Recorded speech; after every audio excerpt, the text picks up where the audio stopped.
This is SpeakEasy, the podcast where I talk to our guests about their beverage of choice and lessons learned from lives lived in the marketing trenches.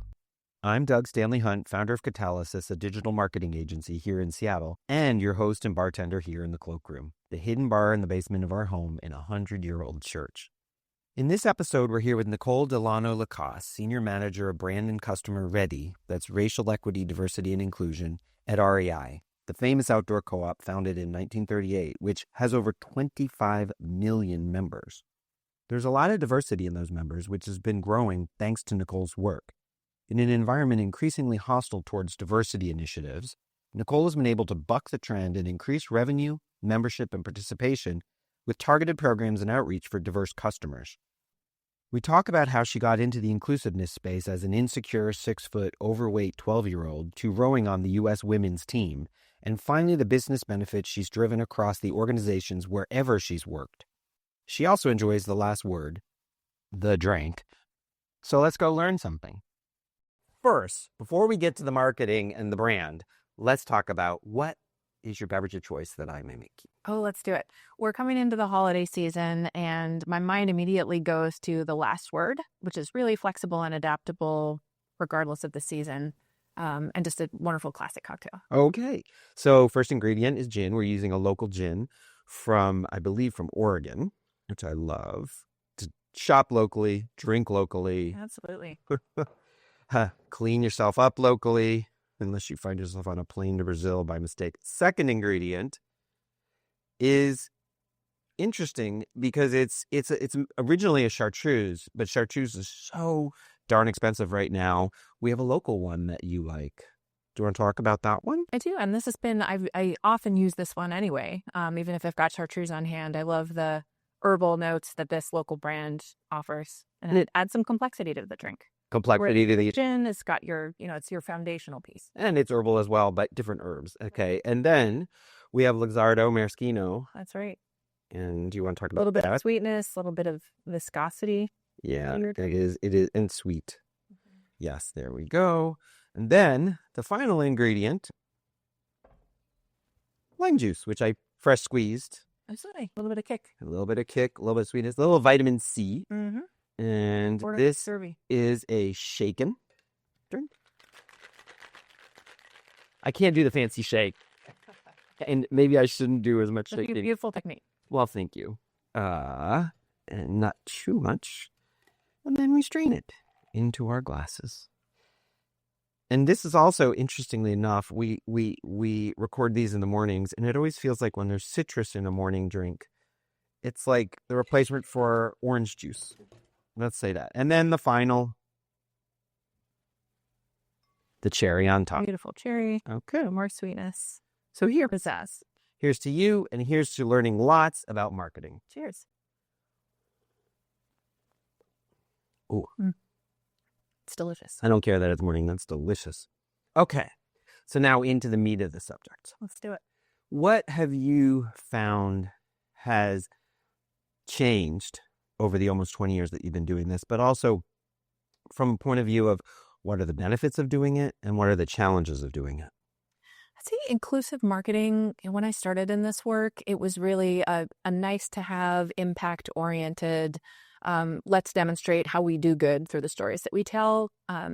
Felt much more rudimentary compared to today. I've been really pleased to see the conversation around inclusive marketing evolve based on the data that we have around customer preferences of brands that take a really integrated approach to representing, including folks, and really at the end of the day, helping them feel seen.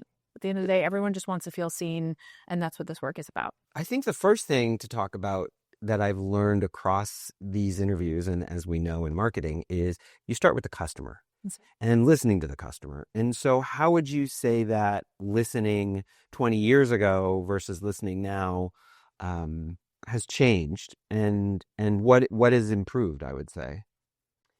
I think we'll start with what's remained consistent but evolved in a really beautiful way, which is starting with the research, knowing that to get to the scale that we need, we have to ask a broad audience to understand, like, what does it mean to them to feel seen, represented, valued by your brand. And so research has remained consistent over time, although the techniques have evolved for sure. So you said techniques have changed over the years. How have they changed for better? Because I can think of a million ways, just the immediate access you have to customers through social media streams, who's hating on a brand, who's loving on a brand. Granted, it is could be very much a vocal minority population, but can you begin the learning there, or do you have other ways that seem to be more productive? Sure. I think when I started in this work, there was a lot of speaking for rather than learning from or doing with, let's say. And so there were a lot of brands making assumptions about customer needs that weren't directly informed by their voices and which didn't consider who's not at the table, who's not in the room, who have we so systematically left out over time that they're not even part of, we're not even thinking of them as part of the conversation, but who have a really valuable perspective to bring. Today, I've been really excited to see more brands tap into the full ecosystem of customer insights that they have access to, including social comments, as hard as it can be to get in there, and read through the very candid feedback that customers might share. It's an important component alongside surveys and focus groups and other techniques that have been tried and true over time. Good point. I would say you could look at the social media posting. You want to drink to that? I'll drink to that. You can look at the social media universe of very candid responses, which are often, I would say, performative, but they give you directional ideas. And then you can take those directional ideas and turn them into direct one-on-one feedback, focus, research groups, surveys, quantitative, qualitative. So talking about that, how have you taken some of that information and worked with, say, at REI, your suppliers, to make changes that have benefited both those suppliers and REI? Oh, sure. Thanks for asking. In the product space, it's been really interesting to hear very candid, direct feedback, both from our in-store channels and then on social media. When we might create a post that doesn't seem to reflect our values, our customers will let us know about it right away, as will our employees, right? And so when we receive that kind of feedback, we start from a listening stance, understanding where it's coming from. We'll have direct conversation with the commenter if they're willing to have it with us, or with our employees and customers to understand where we can do better. We also immediately reach out to the brand. If there's another brand, we carry over 1,000 brands in REI stores, as well as our own REI Co-op brand. And so whether it's our internal teams or whether it's our merchants and the vendors that we work with, we'll have a collective conversation around where there was a potential miss, where there was a gap between how we wanted to come across and how we actually did. And there are a variety of avenues that we take to resolve that. Sometimes that means doing what's called a buyback, returning to the products that we've purchased, which is on the extreme side of things. We really try and avoid that.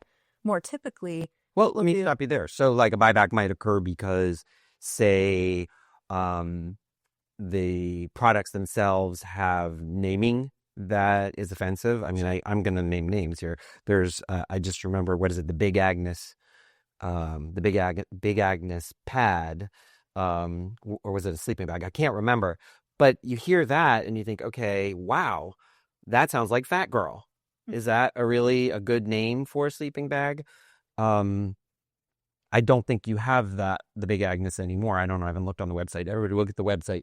And, but I think naming is a big thing. I think maybe designs. I know there's a company, a Northwest company, that makes beautiful materials and clothing and blankets from indigenous art, but it's not that art and it's not owned by indigenous people. And then you see a company sweeping in like 8th Generation, which is a Seattle company that's actually Native American designs made by Native Americans, benefiting Native Americans populations. I think that is an amazing example, and maybe I'm giving the example instead of you, but it's stuff I've learned from you, and I think that's really important.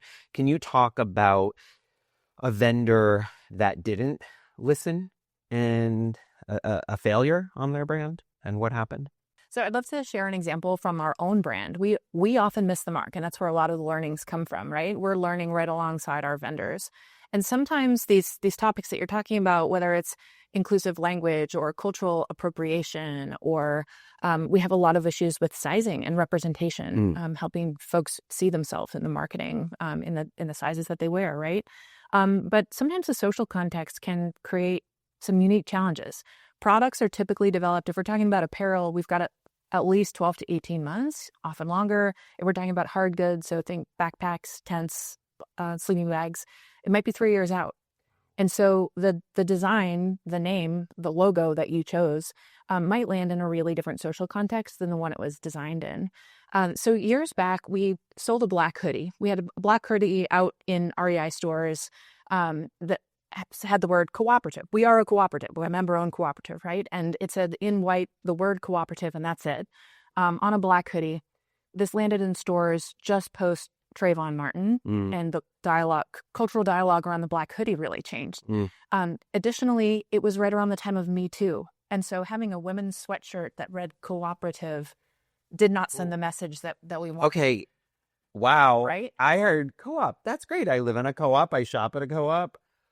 I never thought about that through the lens of somebody wearing it from a woman's point of view. Sure, and products don't land in a vacuum. We also had a gift card a few years ago we pulled that demonstrated I'll come back to the sweatshirt, but a gift card that showed a black frying pan with a smiley face made out of eggs and a piece of bacon that folks were reading, customers and employees read as blackface. Just a few weeks before, the Virginia governor, all the coverage around high-profile individuals wearing blackface in the past had changed the cultural lens for what they were seeing. So there's a lot of nuance to this work.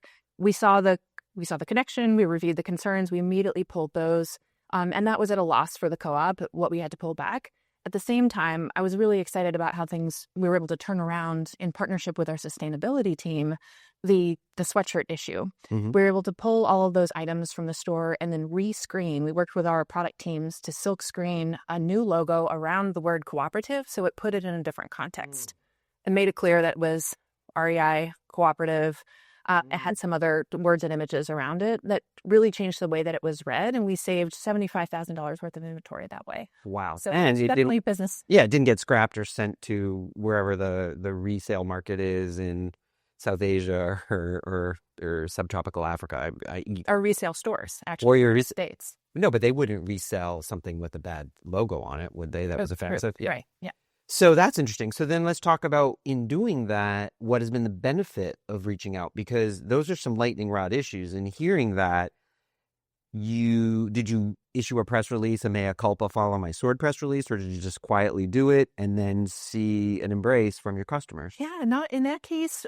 We quietly did it and followed up with those who had shared their concerns. And with those stores, we made sure that employees were equipped with talking points for those customers that had shared concerns. But that was a successful turnaround for us. In other cases, we do have to really fall on the sword when we miss the mark. And so when communities are calling on us to be accountable for mistakes that we've made, we go ahead and do that. That's great. I think that's really amazing, because I think what we've learned, and I would ask you, have you seen that, is that in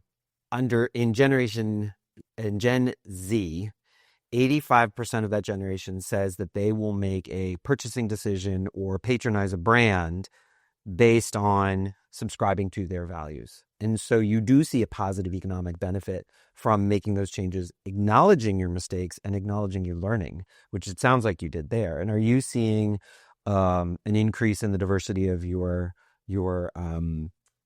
customers, your members, or how are you approaching driving that in such a politicized environment nowadays? Yeah, it's a great question. And just stepping back, that's one of the pieces I've been most pleased to see progress on since this conversation began, is understanding that those 85% of folks who will take action and patronize a brand, who will pay more to shop a retailer that shows up for diversity and inclusion and other values, other causes that they care about, is agnostic of their personal identity. In the past, I think that we as brands made the assumption that it was only folks, communities of color, LGBTQ plus folks, people with disabilities, others with different lived experiences who really cared about this work. Turns out on a generational basis, doesn't matter who you are, where you come from, it matters to you, brands that show up for inclusion and bake that into their marketing. I think a different way of phrasing that might be brands that show respect for their customers, whoever they are. That's right. Unless you're like... More folks feel seen. Makes more folks feel seen. Yeah. I think if you're although there are some brands built on a very elite accessibility, and I think that's interesting because times change, and when they try to limit their brand to one elite market, they find out that there isn't the demand there when shifts, when the winds change and nobody wants those brands anymore. And then they're left with a history of, and I'll name the brand, Abercrombie and Fitch, very much wanted to be associated with a very skinny, very white audience. Mm-hmm. And they're suffering for it now because the times have changed. So thinking back to when you were at University of Washington, how did you see that idea of DEI or diversity in your communications and your branding playing out across the student population? Yeah, it was interesting. It was a fine line to walk. Given that the University of Washington receives federal funding, we were needing to be more inclusive of all types of speakers, all types of messaging on campus. It was not possible to be as just unapologetically inclusive and judicious about our language as in other jobs that I've had. And that was really a challenge because what we were hearing from students is really different than what we were able to then reflect. And I think there's a limit in how much you can help people feel seen if you're not willing to stand up for them, especially in this environment. I think that we did in many cases to the extent that we could. And at the same time, while I was working at the University of Washington, we welcomed Milo Yiannopoulos on campus. And there's a lot to be said. I come from a background that really appreciated dialogue across difference. And I think there needs to be space for that, especially to get at some of the challenges that we're collectively facing. But we also have to be unequivocal in who we're not for and what we're not willing to stand for. And so it was really tough as a professional in this space to know that the types of voices that we were elevating or allowed to be elevated in the campus environment were like directly harming many of our students. Did you find yourself giving students tools to raise their voices themselves where they're not being managed by the administration? Because college students are notoriously verbal about everything.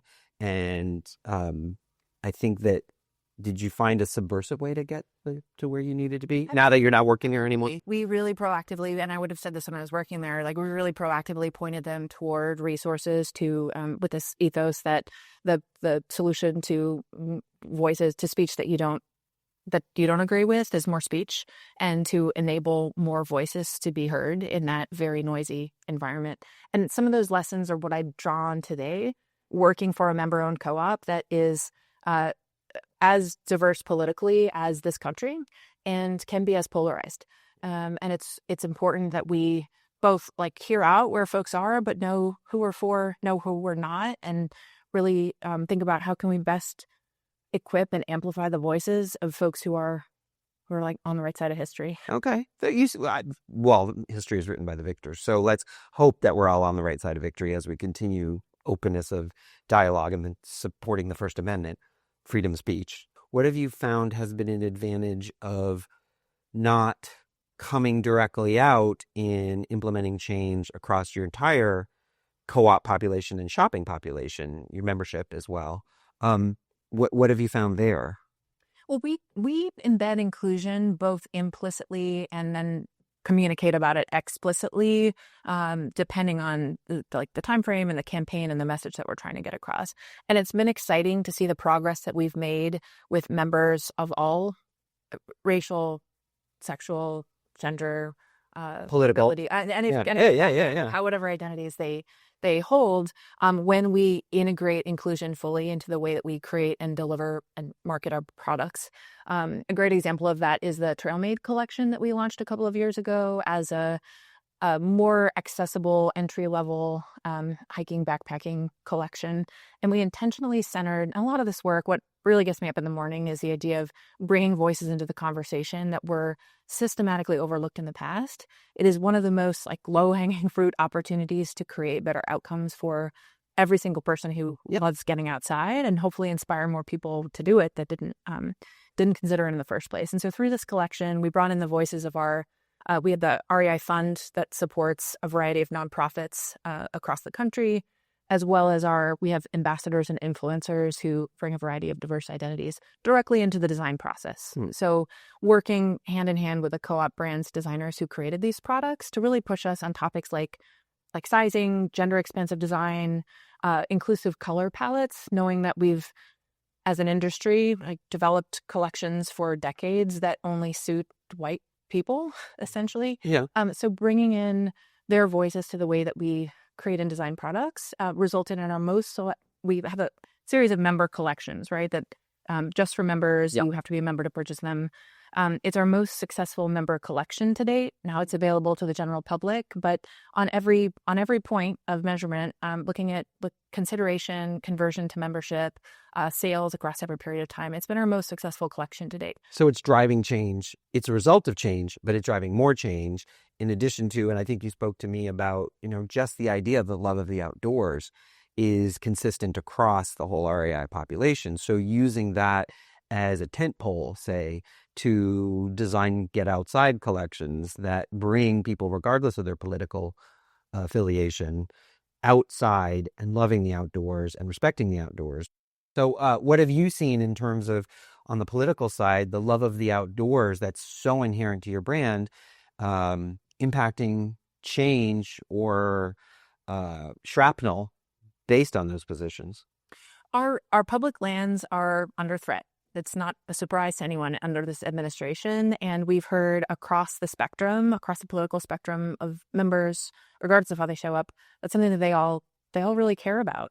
And they've called on us to educate them about how can they stand up and come together in collective action as members of a member-owned cooperative, but also call on us to ask what we're doing and ask for more specificity around what that looks like. That's great. And I'll call it out because many folks listening to this podcast may know that historically REI has supported every single Secretary of the Interior. We have issued letters of support so that we can really play in the conversation in DC, right? So that we can be a meaningful part of the conversation, building on over 80 years of advocacy for public lands. And also, in this case, in this last year, our members let us know that it was a mistake to do the same when Secretary Burgum came up for a nomination. We heard about it for many months, and we don't support him. That's right. Yeah. And we took accountability for that misstep. Our CEO retracted support. We stood up a number of initiatives to better enable our members to lend their voices. And that is a common issue among anybody in this country that loves the outdoors, regardless of how they vote. So back to you. What initially got you into this? I was a fat kid. When I was 5 years old, and this is just one example, but when I was 5 years old, I attended a birthday party. My little pal was turning 6, and he had a crocodile mile, which is, for anyone who doesn't know, is a slip and slide with an air-filled bubble at the end that launches you into a tiny swimming pool. Okay. And I scooped the birthday boy on being the first one down the crocodile mile, and being a kid who, when I was 5 years old, I was nearly 5 feet tall and 110 pounds, popped the bubble. Oh, no. Destroyed the swimming pool. Horrible, and I'm laughing at this, but come on, if you get, oh my God. There was just a collective sigh and a groan, and I was so ashamed immediately. And it was the same kind of shame that I felt when I hit the PE. I'm on the field trying to play soccer, and my little corduroy shorts are swishing across because they didn't make clothes for kids my size. And I would feign a stomach ache or claim that I had a broken ankle for almost every gym class and every field day. I love getting outside today, and I'm so grateful that since that time I was able to discover and do things that I enjoy. Sure. Thanks to mentors who are able to come in and you're lucky to have had a different house. But I want more kids to be able to spend time outside, feeling themselves feeling like they're themselves Yeah. in ways that I wasn't. Okay, I'm going to So stop you there that's because always- I wanted to say to everybody, to you, and you were this fat, sorry to say it, overweight child who then was on the U.S. women's rowing team. So let's just say there's hope and there's power in having somebody realize that you have talents and value. And that lens, was there a specific person for you, or was that something that just was a community-based effort of making Nicole feel good about herself? I had a number of teachers in high school who helped open my mind. I also found other things that I enjoyed, let's say in the classroom, that helped me gain some confidence. But it wasn't really until college that I discovered like my sport in rowing, and really leaned into something that my body started to appreciate, just my body, myself in the world, and had been able to lose some of the shame of being my parents constantly putting me on diets when I was a kid. Right. So I think it was just a collection of experiences. And at the same time, I was navigating my identity as part of the broader rainbow family. Yeah. Because, and I think this brought me to the work as well. I remember walking into Merry-Go-Round, which was sort of an apparel company in the 90s, looking for clothes for summer camp. And I was really attracted to the corduroys and the button downs on one side, polos, and imagining myself wearing these things at the summer camp. One of the associates came over to me and said, "You don't want to look like a dyke. You go over here." It was just shocking at the time. And also I didn't have words for who I was in that way. Shut up. I like to use that one. How did this person Right. get their job? Oh, and I think about a story of my son. We were in Florida and there was a wall of Crocs and we were buying him Crocs. He needed Crocs. And there was the blue ones, the pink ones, and the black ones. And we looked and said, "Oh, those black ones are really cool." He said, "I want the pink ones." "Well, those blue ones are really cool too. They go with more things. I want the pink ones." And so we bought him the pink ones. And a friend of ours, we showed a picture back in social media days. We posted a picture when he would let us. And a friend said, "He'll never remember those pink Crocs, but he'll always remember that you let him choose." And I think that's 100%. That's a big part of it is letting our consumers choose what they want. And as you become an adult, you get more power and agency to be able to do that yourself. But you are bringing a lens from your history to all of your work that impacts the choices that you make in how you market and how you build the brands that you've been working on. And I think that's amazing. So anything else you want to say about gender expansive design? Yeah, thank you. Thank you for raising that example about the shoes, because I think at the end of the day, people love brands. Hold on. Okay. Anything else you want to say about gender expansive design? Yeah, I think to kind of set it in context, and I love your example, people love brands that love them back. And the example that you share is a great one, from the fact that as brands, we have shown that love in a really narrow way. And we have used our enormous potential to help people define and express who they are through what we offer and how we serve it up. We have done that very narrowly.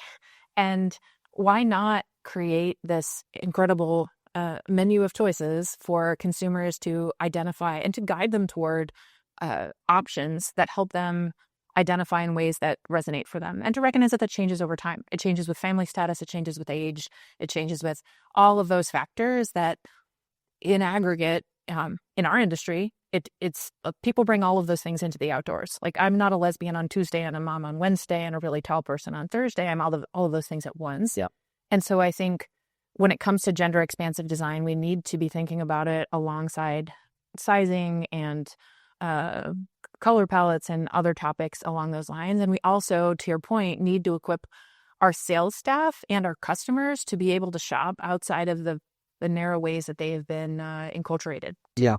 To make sure that when a kid walks into a store and wants some shoes, like, let's find some that fit. Yeah. And if it fits you, it's for you, is the message that we really... Let's talk about that, though. If there's a kid who walks into a store and really wants the pink Crocs and the dad is with them and really doesn't want him to have the pink Crocs, what is the role of the salesperson in educating the dad or stepping the heck back and saying, okay, this is the guy with the credit card. He's going to make the ultimate decision. I got to keep my mouth shut on this one. It's an interesting intersection of the kind of expectations that we have for customers in our stores and the respectful, anti-racist. You walk into an REI store right now and you'll see these posters around what we stand for and what we're calling on our calling on our customers and members to be part of that inclusive atmosphere. So it's a delicate dance when we're talking about parents and kids, and at the same time, we have progress to make, but we're trying to better equip sales staff to not necessarily intervene in family conversations, but to really provide the perspective and guidance that can help in a non-confrontational way, help a parent maybe reframe their thinking and help a child feel supported. I could see it saying, oh my gosh, wow, like that crock is so popular among 12-year-old boys right now. I don't know what it is, but that's the hot new thing. And then the dad might hear that and say, well, my kid's never going to do it. Or, oh, that might give a crack to drive a truck through eventually that says, oh, let my kid get what he wants. Exactly. Yeah. I like that. I think my best in class example is from Hooters. I'm really inspired by how REI can get closer to this. I'm not sure if you've heard about how Hooters waitresses were formative in the just in the self-concept of many gay men coming up in the South, because there was such a dynamic of mostly dads, grandpas bringing in their effeminate teenage boys that they were worried about to expose them to, expose them to women and encourage them down a different path. And the side conversations, I'll have to send you some articles on this, but it's fascinating, the side conversations that happened when dad went off to the bathroom, or even just at the table while they were all there, affirming these young men. It makes me want to cry right now. But I had no idea. I love some of, it's not necessarily in-group messaging, but I think in-group messaging, especially in this environment, is something that we're coming back to as marketers, where, like the Subaru ads in the 90s, get out and stay out. Some of this messaging that went under the radar for the mainstream population. And it hit lesbians hard. Oh my God, it hit them hard, right? And had a meaningful business benefit to where I did not purchase a Subaru because I didn't want to show up as the cliche. Nicole, what do you think is coming next in the diversity movement? I think lately we've been seeing a lot of momentum around the broad spectrum of folks living with disabilities. It's particularly salient for us in the outdoors and recreation conversation, since 1 in 4 of us are going to experience a disability that impacts our experiences outside. But even more so, I think 1 in 5 folks in this country is living with neurodivergence, which is not a disability. It's not a disability. It's a difference. Yeah, it's wonderful. And I think where the mind shift has happened in the last couple of years is an understanding that it's actually an asset at the population level. All of these studies that are showing that neurodivergence is by design, and whatever you believe, this beautiful idea that when we are all able to unlock the unique brilliance in our brains, we're able to solve together these collective problems. Agreed, completely. And I agree with you completely. And I really feel like marketing is missing the mark. If you think about 20% of the population is neurodivergent, that's $200 billion a year, theoretically, of wasted marketing that doesn't meet their needs, or it's too busy, it's nonlinear, it's loud and overwhelming. And what I think I've seen, at least, is working in that area and meeting those people's needs actually delivers an experience that's a benefit for everybody. I think we're on our way, and I'm personally really invested in this work, thinking about how we can move beyond thinking about it in a workforce scenario. And it makes sense that we are. We know that teams that foster belonging for neurodiverse people are 30% more productive. So they're like meaningful business benefits to doing this well. So it makes sense that a lot of companies have started there. And there are retailers, other companies dabbling in this programmatically. I know here in Seattle, PCC, the Puget Consumer, the local market, as well as Seattle Children's Theater, offer sensory-friendly experiences, or quiet rooms, for example, for patrons. But I think, as we started this conversation, is you can't be what you can't see, and at the end of the day, people want to feel seen. Yeah. And how do you know what that is unless you ask them? And I think there are some unique considerations with neurodivergence in how can we even create spaces that feel welcoming and foster the sense of belonging so that they can share. Yeah. And how might that look differently than the forums that or tactics that we typically use. But I do think it's the next wave of the sport. I can think of a very specific example of summing that all up, that in the autism community, up until now, or up until maybe 15 years ago, people were saying we need to cure autistic people. And all the people who were in the leadership of the big research and fundraising organizations were neurotypical people with autistic kids or autistic people in their life. Once autistic people were brought into those organizations in positions of leadership or were given voices, the whole conversation changed, not about curing them, but allowing them to be reaching their full potential. And that changed the way that we refer to autistic people. We used to say people on the spectrum, significantly impacted, minimally impacted. And that's changed due to the voices of people on the spectrum to people on the spectrum who need significant support or who need minimal support. And the difference is one preserves their humanity as fully functioning people living up to the best of their potential. The other one puts them in a category and either says they're fully or they're not fully. And I think that's a very interesting, if it were a branding issue, I think that's an interesting perspective. And I think I would like no one better than you to go out there and lead the charge on the next wave. So thank you for coming in. Cheers. Thank you for having me. Thanks for listening to this episode of SpeakEasy. I hope you enjoyed our conversation or learned something from it. And I have a favor to ask. Please share us, like us, leave your comments. You know the game. And most of all, if you have any guests you'd like to suggest, please let us know. The full transcript and show notes are available at catalysis.com/speakeasy. Keep asking, keep listening, and most of all, keep learning.